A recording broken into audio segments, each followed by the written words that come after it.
Songesso, Modeste Bahati, Jean-Michel Samaloukonde et François BH, le représentant de l'Église du Christ au Congo. La démarche entamée par les présidents des deux chambres du Parlement et le Premier ministre et le conseiller spécial du chef de l'État en matière de sécurité vise l'organisation sans faille des élections de 2023. Et cet après-midi, le président de la République, Félix-Antoine Tshisekedi Tshilombo, a reçu à la Cité de l'Union africaine les évêques de la conférence épiscopale nationale du Congo.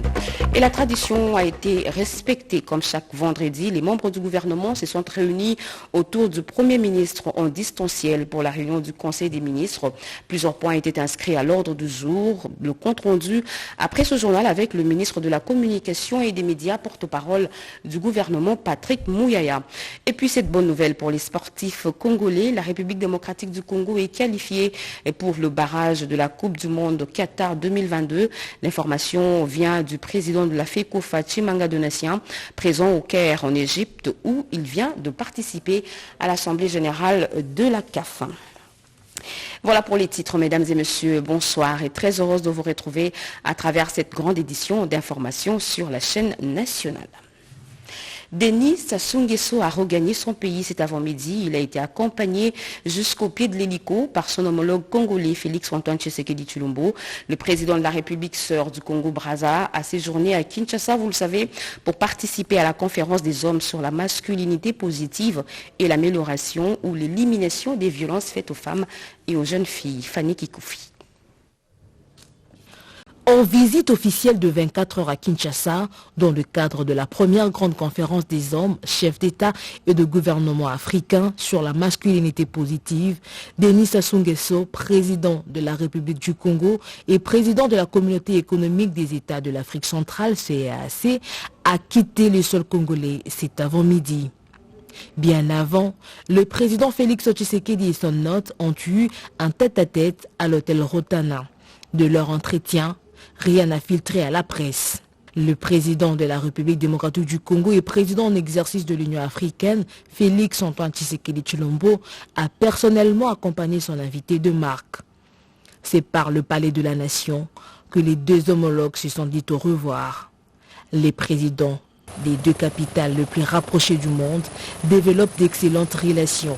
Pour preuve, ils se rendent des visites régulières et se concertent chaque fois que besoin s'en fait sentir. Une sorte de ping-pong diplomatique dans l'intérêt de nos deux pays. Le forum DRC Africa Business a fermé ses portes à Kinshasa. Ses assises ont débouché à l'engagement ferme des partenaires techniques et financiers à concrétiser la mise en place de l'industrie pilote en République démocratique du Congo, la fabrication des batteries électriques, un marché des véhicules électriques et des énergies renouvelables. La clôture de ce forum a été présidée par le vice-premier ministre, ministre de la fonction publique, Jean-Pierre Liaou. Betty Amani. La clôture des travaux des 2 jours de DRC Africa Business Forum a été sanctionnée par l'engagement ferme de partenaires techniques et financiers à concrétiser le projet ambitieux d'une industrie des minéraux de batteries électriques en RDC. Je voudrais confirmer au nom de tous les partenaires notre engagement pour accompagner les hautes autorités de la République démocratique du Congo dans cette belle aventure pour faire du Congo le point de départ d'une nouvelle Afrique, une Afrique qui transforme ses ressources naturelles, une Afrique qui crée des emplois pour sa jeunesse, pour tirer pleinement profit de son dividende démographique. La RDC étant au cœur du défi mondial avec des minerais stratégiques dont les lithium et les cobalt, le vice-premier ministre, ministre de la fonction publique, Jean-Pierre Liaou, a démontré l'irréversibilité du processus de leur transformation et du décollage économique du pays.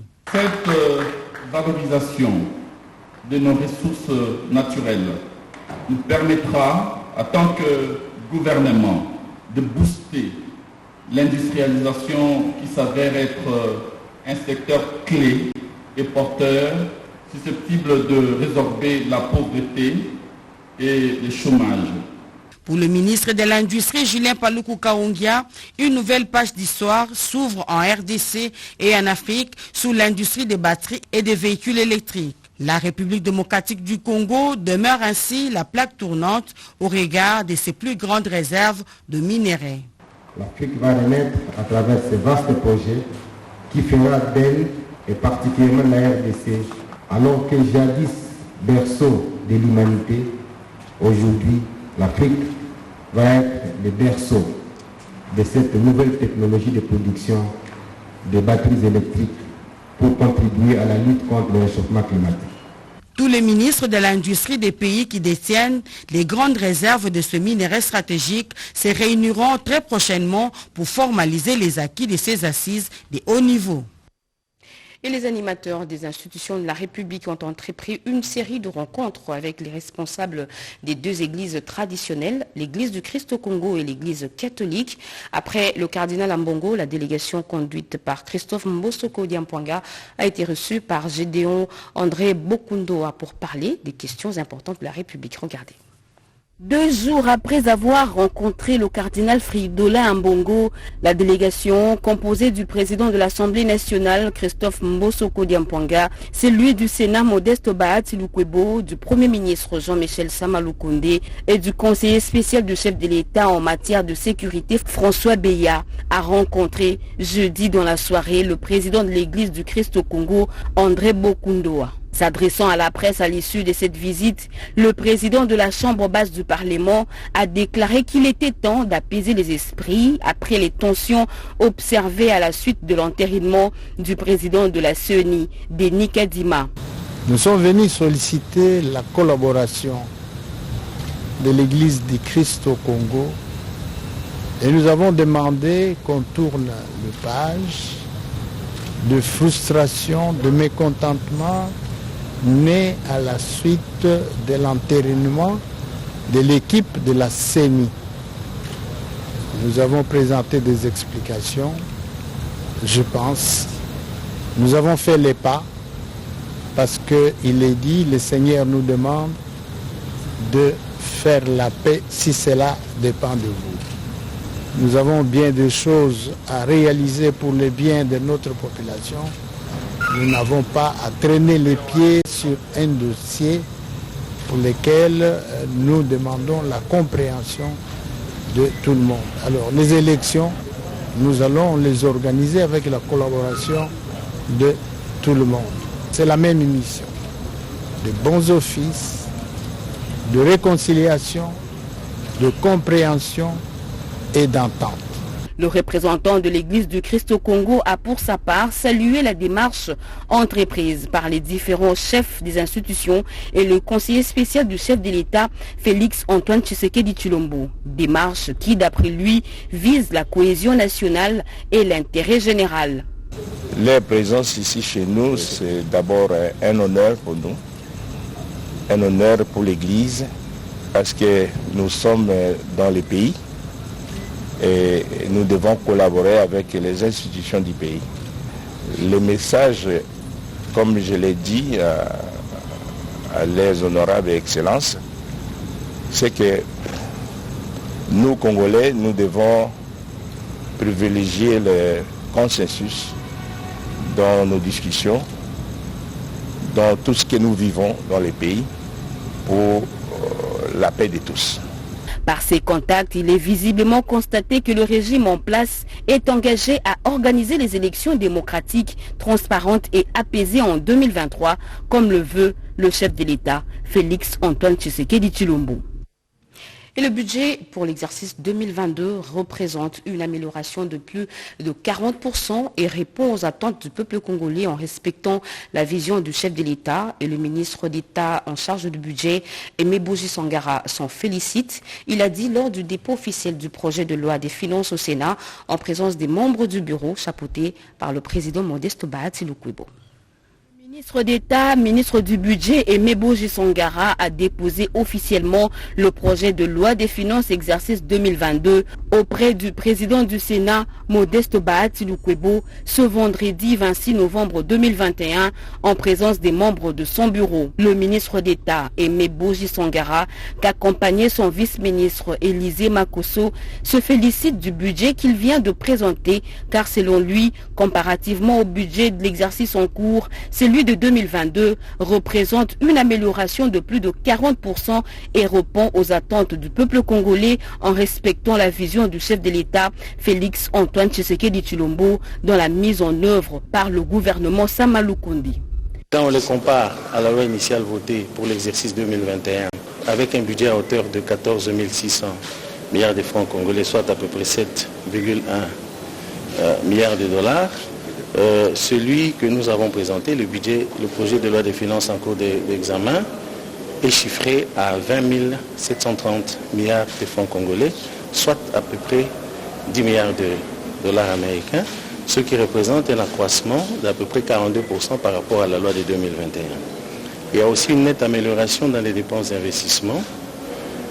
Il y a aussi le fait que nous avons essayé de réduire les trains de vie de manière relative, parce que comme il y a eu accroissement du budget, nous avons maintenu la part des dépenses de fonctionnement à peu près 9,8%. Il y a aussi le fait que ces projets de loi reflètent le programme du gouvernement sur base duquel notre gouvernement a été investi au mois d'avril, en alignant les priorités du gouvernement, les 5 secteurs prioritaires. Et donc je pense que les sénateurs vont améliorer ce texte de manière à ce qu'il reflète beaucoup plus les réalités du terrain, parce que eux, ce sont les représentants du peuple et ils sont en contact avec la population. Le dépôt de ce projet du budget au Sénat, qui est déjà sous examen à l'Assemblée nationale, va permettre aux sénateurs de prendre connaissance du texte de ce projet de loi des finances en vue de faire un travail de qualité pendant la seconde lecture, après le rapport de l'Assemblée nationale, avec pour finalité voter un budget qui tient compte des réalités sur terrain. La commission ECOFIN du Sénat est déjà à l'œuvre dès ce vendredi. La République démocratique du Congo, désormais dans les instances décisionnelles de l'agence universitaire de la francophonie, le recteur de l'université de Lubumbashi, le professeur Gilbert Kishiba, a présenté le trophée et l'attestation de l'agence universitaire de la francophonie au Premier ministre Jean-Michel Sama Lukonde. Pati Tondouangou. Un honneur pour la République démocratique du Congo. Les recteurs de l'université de Lubumbashi, élus parmi les 18 membres du conseil d'administration de l'agence universitaire de la francophonie AUF. Le professeur Gilbert Kishiba Fitula est venu ce vendredi 26 novembre 2021 à la primature informer officiellement le chef du gouvernement Jean-Michel Sama Lukonde Kyenge de son élévation en qualité des représentants universitaires de la région Afrique centrale et des Grands Lacs. Les universités sont attendues là où il faut que l'homme soit formé qualitativement pour que la société soit qualitative. Le Premier ministre, il est une personnalité exceptionnelle du point de vue de l'écoute et de l'ouverture par rapport aux universités. C'est en cela aussi qu'en passant, puisque la rencontre de l'AUF à Bucarest a insisté sur les réformes des universités pour les engager dans plus de qualité. Ici en RDC, ces réformes se sont déroulées au sein des États généraux de l'enseignement supérieur universitaire, organisés par l'initiative du président de la République, chef de l'État, et l'égide du Premier ministre Sama Lukonde. Et donc à Lubumbashi, les résolutions de ces états généraux sur l'enseignement supérieur et universitaire corroborent, se recoupent avec les attentes et les résolutions de la rencontre de l'AUF à Bucarest. L'agence universitaire de la francophonie AUF a entre autres pour mission d'engager les universités dans la recherche fondamentale des qualités qui passe par une synergie entre universités. Elle vient de fouler le sol Boyomé ce vendredi à la grande satisfaction de la population locale. Elle, c'est la très distinguée première dame Denise Nyakirou Tshisekedi. À sa descente d'avion, elle a soulevé des salves de joie. La population l'attendait depuis ferme dès le matin. Et c'est à la place de la poste de Kisangani que le pouce du chef de l'État, Félix Antoine Tshisekedi Tshilombo, a communié avec les Boyomé. Parmi les doléances figure l'amélioration de la fourniture du courant électrique. Voilà pourquoi Denise Nyakirou Tshisekedi a avait dans sa suite le directeur général de la SNEL pour une solution durable à ce problème. Naïcha Kelamouila y reviendra avec force de taille dans nos prochaines éditions. Ils étaient retenus captifs par les ADF sur l'axe Luna-Samboko sur la route nationale numéro 4. Grâce à la bravoure de l'armée congolaise, 54 otages recouvrent la liberté, un motif de remerciement pour les personnes libérées au FRDC pour cette prouesse. Ça se passe en Ituri. Regardez. Plus pour les forces armées, en Ituri, ces voyants militaires viennent de libérer 54 civils des mains des ADF lors des patrouilles des combats au village Manzobé, dans la chefferie de Walese-Vonkutu, en territoire du Roumou. Parmi les otages libérés figurent 17 femmes, 16 hommes et 21 enfants. Un motif de joie et de remerciement pour ces populations qui s'allient le professionnalisme de FRDC. Nambala mobiso kokota masasi bandiko beta babeti masasi ngana ngi masasi na maboko babeti masasi na bapine bisekwe baeba pasoli parapluie ali babandiko misa ba passager nyonso kotia bango singa boa tomoni bakonzi bayambi biso malamu pesi biso biloko akolia toka prévu sécurité pesana na tuza bien vraiment. Occasion pour le lieutenant Gilles Ngongo, porte-parole des opérations militaires en Ituri, d'appeler la population à continuer de faire confiance à son armée qui travaille d'arrache-pied pour sa protection. Nous encourageons les éléments de forces armées de fouiller pas à pas cette forêt pour récupérer d'autres compatriotes qui peuvent être encore dans le filet de la mort de ces bandits, mais aussi de tout faire pour neutraliser ces hors-la-loi. Nous demandons encore une fois à la population, au nom du gouverneur militaire et commandant des opérations, de continuer à collaborer avec les forces armées, de fournir les informations fiables pour détruire cet ennemi qui endeuille la population. Depuis plus de 3 semaines, une accalmie s'observe dans cette région de la chefferie de Walese-Vonkutu et celle de Komanda, traversée par la RN4, fruit des opérations menées par les éléments de l'armée régulière, sous le commandement du général Mugisa Moulek Joseph, exécutant sans faille les instructions du commandant des opérations militaires en Ituri, le lieutenant général Luboyanka Shoma Johnny.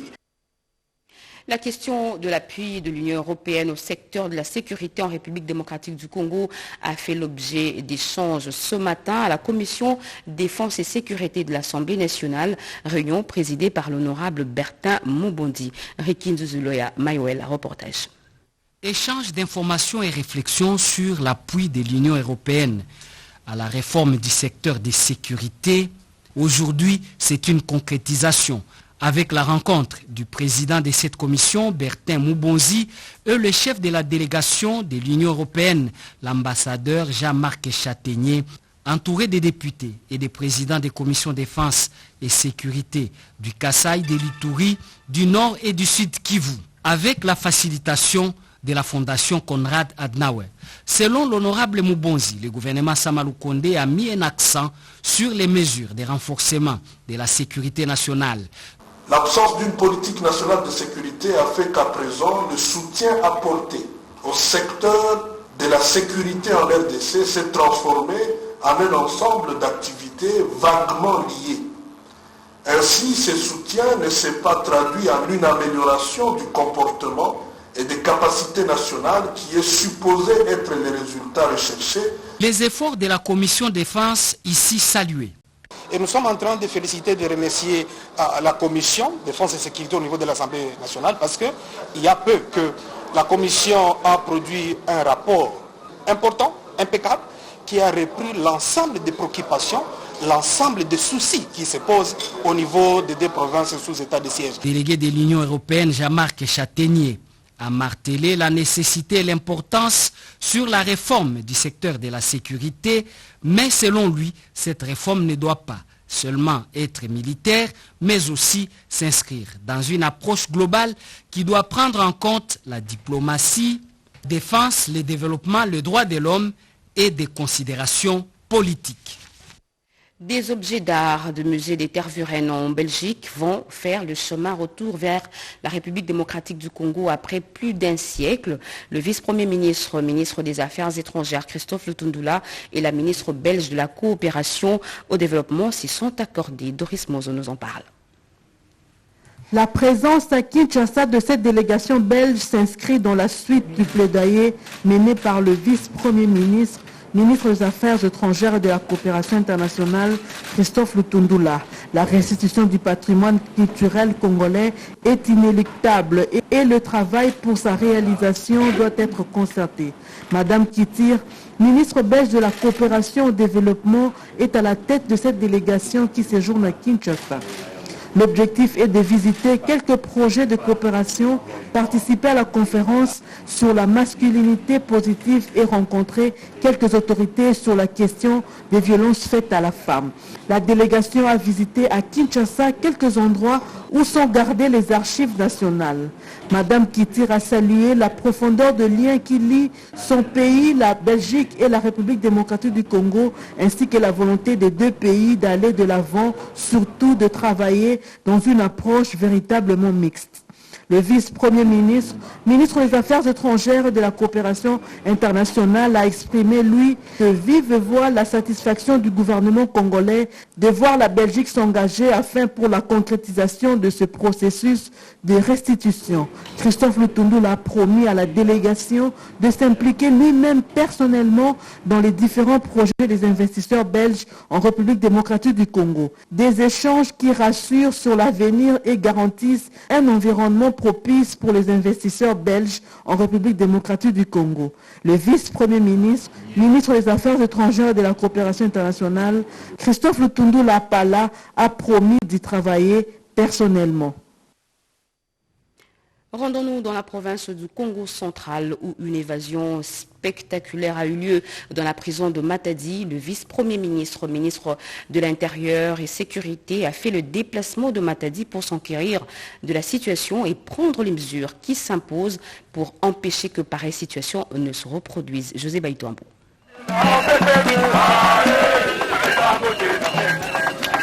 Complicité entre assaillants et détenus ou passivité de services de sécurité, difficile de se prononcer pour l'heure. Que s'est-il réellement passé à la prison centrale de Matadi le samedi dernier, où plus d'une centaine de détenus se sont évadés pour avoir de réponses à ces interrogations et prendre des mesures appropriées. Afin d'éviter pareille situation à l'avenir, le vice-premier ministre, ministre de l'Intérieur, Sécurité, Décentralisation et Affaires coutumières est arrivé ce vendredi dans la ville rocailleux-montagneuse. À l'entrée, le comité provincial de sécurité avec à sa tête le gouverneur intérimaire du Congo central, Justin Lemba, aux côtés de cadres et militants de l'Union pour la démocratie et les progrès sociaux, Fédération de Matadi, ont accueilli les patrons de la territoriale.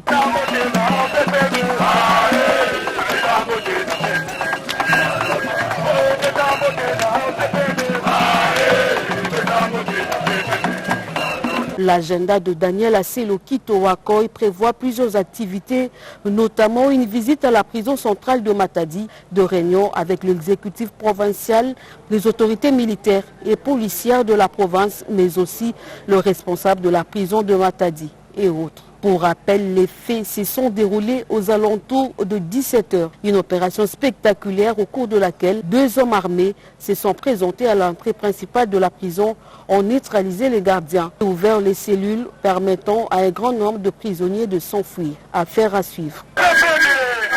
Tous les points focaux des différents ministères ont été formés sur l'utilisation du logiciel informatique dénommé tableau numérique de suivi-évaluation, assise organisée par la cellule de climat des affaires, un service au sein de la présidence de la République. Jean-Pierre Ndelodemassou. C'est avec succès que s'est clôturée la session de formation des points focaux des ministères sur l'utilisation du tableau de bord numérique de suivi-évaluation des assignations ministérielles sur le climat des affaires en République démocratique du Congo, un outil grâce auquel la cellule climat des affaires offre non seulement au gouvernement, mais surtout aux chefs de l'État la possibilité de suivre de très près et de manière pratique l'évolution de la mise en exécution de chacune des réformes traduites en assignation matérielle sur l'amélioration du climat des affaires. Le coordonnateur AI du CCA, Roch Bachala Koubinda, ne jure que par la mise en œuvre par les ministères des réformes qui conduiront à l'amélioration du climat des affaires. À toutes les autorités de pouvoir apprécier l'état d'avancement de la mise en œuvre des réformes relatives à l'amélioration du climat des affaires au pays. Et donc c'était aussi l'occasion justement de permettre à tous les points focaux de favoriser une synergie entre toutes les équipes climat des affaires, si je peux me permettre de le dire, pour faciliter justement cet exercice qui viendra après, qui est même le plus important, celui de la mise en œuvre des réformes. Parce que les réformes, elles ont déjà été pensées, les assignations envoyées, mais maintenant, le grand du travail, c'est de les mettre en œuvre. Il est prévu dans les prochains jours une formation des ministres reformateurs dans l'amélioration du climat des affaires sur l'utilisation efficiente de ce tableau numérique de suivi-évaluation. L'ambassadeur des USA à Kinshasa a été reçu par le président de la CENI ce vendredi. Au terme de leur rencontre, Mike Hammer a exprimé à Denis Kedima la volonté du gouvernement américain d'accompagner le processus électoral en République démocratique du Congo, Teti Samba et Hervé Mpoudi. Les échéances électorales pointent à l'horizon. Pour une meilleure compétition électorale, la République démocratique du Congo et les États-Unis d'Amérique s'engagent à renforcer la démocratie. L'ambassadeur des USA en poste en RDC, Mike Hammer, l'a exprimé ce vendredi 26 novembre au président de la CENI. Les deux personnalités ont discuté aussi de l'apport du gouvernement américain aux élections prochaines de 2023. Je suis venu aujourd'hui à me réunir avec le nouveau président de la CENI, précisément parce que le président de la République démocratique du Congo, Félix-Antoine Tshisekedi Tshilombo, a fait la demande de l'accompagnement et le soutien de la communauté internationale dans le processus électoral pour commencer à faire des préparations pour une bonne élection, une élection inclusive et transparente en 2023. Et de la côté des États-Unis, je voudrais venir à parler avec le nouveau président Kadima. Les partenariats entre les États-Unis et la RDC, c'est aussi pour faire avancer et renforcer la démocratie congolaise. En tant que contributeur à la réussite du processus électoral en RDC, Mike Hammer n'a pas trouvé d'inconvénients sur les besoins éventuels d'assistance technique de la CENI afin de mener à bon port le processus électoral en cours. Au cours de cette rencontre, le diplomate américain a réaffirmé la position de son pays, indiquant que les États-Unis, un des partenaires stratégiques de la RDC, notamment en matière électorale, viennent de poser le pied dans le sillon déjà tracé. Deux projets importants vont bientôt être réalisés, l'un dans la province de la Lomami et l'autre à Kinshasa. Le ministre des Finances Nicolas Kazadi a signé ce jeudi des accords de financement, d'une part avec la Banque africaine de développement et de l'autre avec la Banque arabe de développement économique de l'Afrique, Edith Chalara. La République démocratique du Congo mobilise davantage des ressources financières et le ministre des Finances, Nicolas Kazadi, s'emploie à les affecter rationnellement et selon les urgences. Deux accords de financement ont été signés, le premier avec la Banque africaine de développement BAD, portant sur le programme d'appui au développement agro-industriel de Ngandajika, Prodan. 50 millions d'unités de compte équivalent à 70 millions de dollars américains seront injectés dans le projet. Le ministre des Finances, Nicolas Kazadi, veille au respect des conditions de prêt relatives à la politique d'endettement. Pour Ngandajika, ça a été un parcours de combattant, mais la détermination aussi bien de l'équipe de la Banque africaine de développement. Serge m'appelait parfois la nuit pour me pousser, me poser des questions, me harceler pour que les choses avancent, et je répercutais ce harcèlement au niveau du cabinet du conseiller spécial qui suivait le dossier, et fort heureusement on a réussi à obtenir que ce projet soit approuvé et qu'aujourd'hui il soit signé. Le deuxième accord avec la Banque arabe pour le développement économique en Afrique porte sur 14 artères de la ville de Kinshasa pour un montant de 50 millions de dollars américains. Pour les prochaines étapes, Nicolas Kazadi fera diligence pour obtenir les lois de ratification et permettre la mise en œuvre de ces accords de financement dans les meilleurs délais. Parlons politique à présent, sachez que les membres et cadres de l'UDPS Fédération de l'Angola étaient à l'Assemblée générale extraordinaire pour arrêter une stratégie commune pour mieux aborder les échéances électorales à venir à l'Mbikaï. Ces assises ont permis aux cadres et membres de l'UDPS de la Fédération de l'Angola de réfléchir sur leur apport pour accorder à l'UDPS la majorité aux échéances électorales futures. Pendant 9 jours, soit du 13 au 21 novembre 2021, les participants ont passé au peigne fin la marche de leur parti et la stratégie à mettre en place pour conserver les pouvoirs. L'IDPS est dans l'obligation de conserver le pouvoir le plus longtemps possible pour honorer la ligne de nos pères fondateurs. C'était aussi une occasion pour les représentants présidents de l'IDPS en Angola, Edouard Kabouaï, de sensibiliser ses compatriotes sur les avancées significatives réalisées par le chef de l'État Félix Antoine Tshisekedi Tshilombo. Il s'agit notamment du retour en puissance de la République démocratique du Congo sur la scène internationale, des prouesses de FARDC dans la traque des ADF dans l'est de la République et de l'embellie financière observée ces derniers temps dans les trésors publics.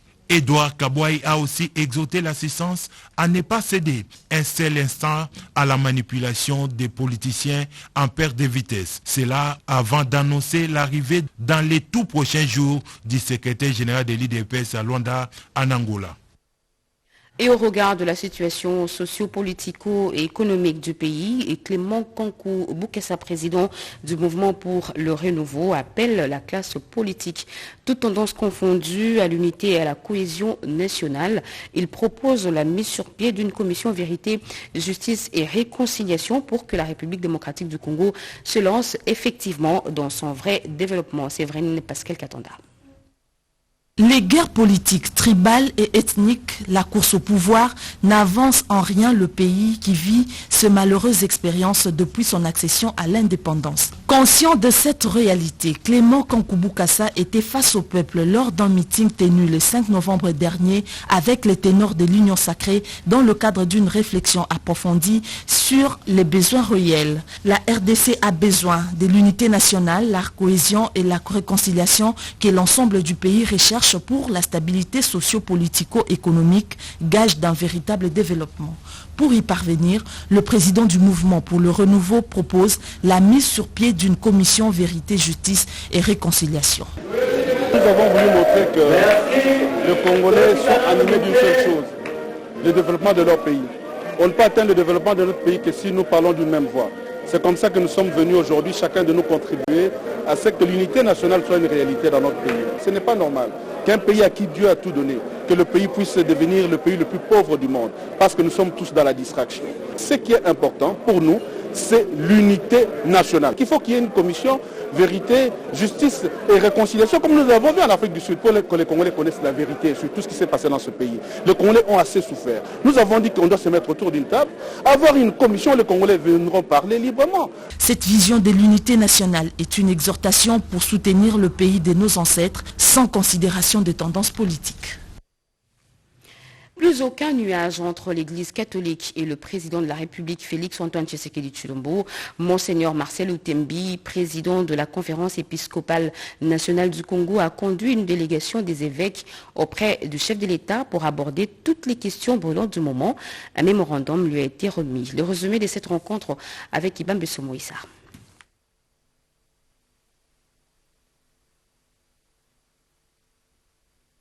Il n'y a pas de désaccord entre l'Église catholique et le pouvoir en République démocratique du Congo. C'est une rencontre dite de clarification que le président de la République Félix Antoine Tshisekedi Tshilombo a eue ce vendredi 26 novembre 2021 à la Cité de l'Union africaine avec une forte délégation des évêques de la conférence épiscopale nationale du Congo conduite par Monseigneur Marcel Outembi. Une rencontre qui permet d'élever tout malentendu. Au sujet du processus électoral en cours en RDC, le président de la CENCO a indiqué qu'une étape a été franchie. L'important, c'est d'aller de l'avant. Le processus électoral, c'est une dynamique. Il y a une étape qui a déjà été franchie. Il y a un temps pour tout. Un temps pour réfléchir, un temps pour se quereller, un temps pour se concerter, un temps pour être réaliste et pour prendre des décisions.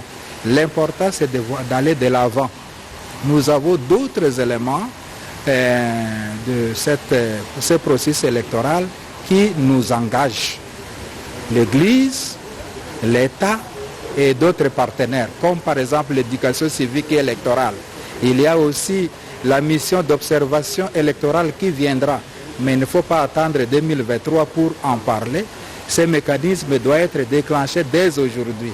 Donc c'est cela les points autour desquels nous pouvons fédérer, mutualiser nos forces pour aller de l'avant afin d'atteindre cet objectif qui consiste à assurer le bien-être du peuple congolais et à choisir des personnes idoines qui seront à mesure de répondre aux différents problèmes du peuple congolais. Nous sommes appelés à collaborer, à travailler ensemble, les temporels, les politiques, les religieux. Tous nous devons conjuguer les efforts pour servir le peuple qui doit être le centre de notre préoccupation. Des gouvernants, des politiques, tout comme aussi des religieux. Et sur cette question, nous n'avons pas de problème. Nous regardons dans la même direction, même si par les moments, il y a des petits moments, des petits couacs. Ça ne manque jamais dans une organisation humaine. L'important, c'est de voir dans la bonne direction et de chercher à recadrer les choses pour aller de l'avant. Dans une ambiance très conviviale, la rencontre du président de la République avec les évêques, membres du comité permanent de la CENCO, s'est clôturée par une photo de famille. Les évêques membres du comité permanent de la CENCO venaient d'une réunion en session extraordinaire pour traiter des questions brûlantes de la société concernant la situation sécuritaire, les processus électoraux et l'éducation chrétienne. Ils ont remis au chef de l'État leurs mémos afférents à ces différentes questions d'actualité. Fin de ce journal, mesdames et messieurs, nous vous rappelons que la tradition a été respectée. Comme chaque vendredi, les membres du gouvernement se sont retrouvés autour du Premier ministre en distanciel pour la réunion du Conseil des ministres. Plusieurs points ont été inscrits à l'ordre du jour. Le compte rendu de cette réunion du gouvernement tout à l'heure après ce journal